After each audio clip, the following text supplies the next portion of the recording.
Apparently, the three-letter agencies of our federal government saved all of their scrutiny for Donald Trump. Trump now faces dozens of charges, including an unprecedented and bizarre case out of New York. The case brought by the New York Attorney General, who proudly campaigned on getting Trump, as Professor Dershowitz says. Once elected, she accused the former president of fraud, charged him with inflating the value of his real estate portfolio in order to obtain loans and better insurance rates. Now, of course, a far-left judge agreed and has now ordered President Trump to pay what is an unprecedented $500 million bond just for the right to appeal the case. Keep in mind, no bank lost any money on these loans. Nobody even complained. The payments were all made in full. Now, the banks and insurance companies, they all had a fiduciary responsibility to do their own valuations.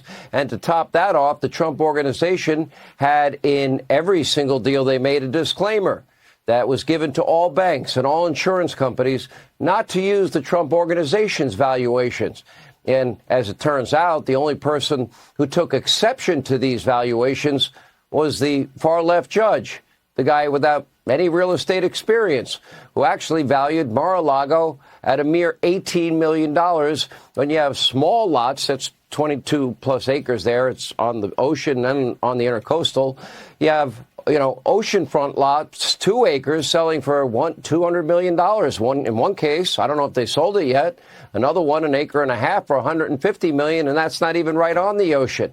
You extrapolate out just the 22 acres of Mar-a-Lago, and it would be worth not the $18 million the judge claimed, but closer to $1 billion. But the New York Attorney General, the judge, they didn't care. They don't care.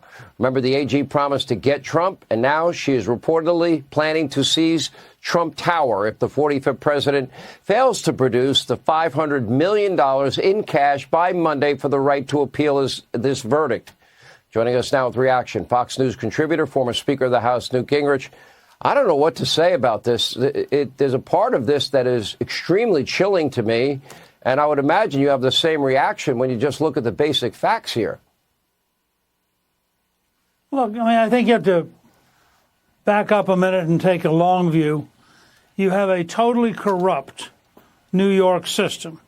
It's corrupt from the governor to the state legislature to the judges to the prosecutors. Basically, it's the Sopranos running the government. It's totally corrupt. We were first really given a brilliant insight in this by Tom Wolfe in a novel called Bonfire of the Vanities 40 years ago, where he outlined the depth of corruption between the prosecutor and the judge. Nothing has changed. It's just got worse. So let's start with this notion.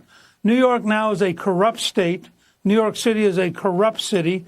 Any business that does business in New York is stupid because you are at risk of a corrupt prosecutor and a corrupt attorney general ripping you off.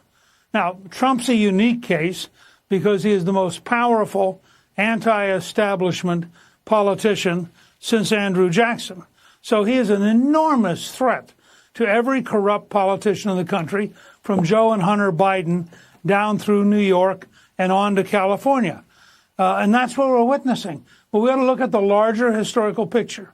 This is a deeply corrupted state which has driving people out of the state. I think the latest number is 600,000 tax-paying New Yorkers have left.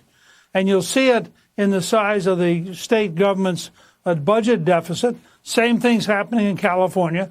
The corruption of Sacramento is driving people out of the state, and their budget deficit, I believe, this year will be $51 billion. These states are totally out of control. Donald Trump happens to be the example, but he's an example of a deeply, deeply corrupt system.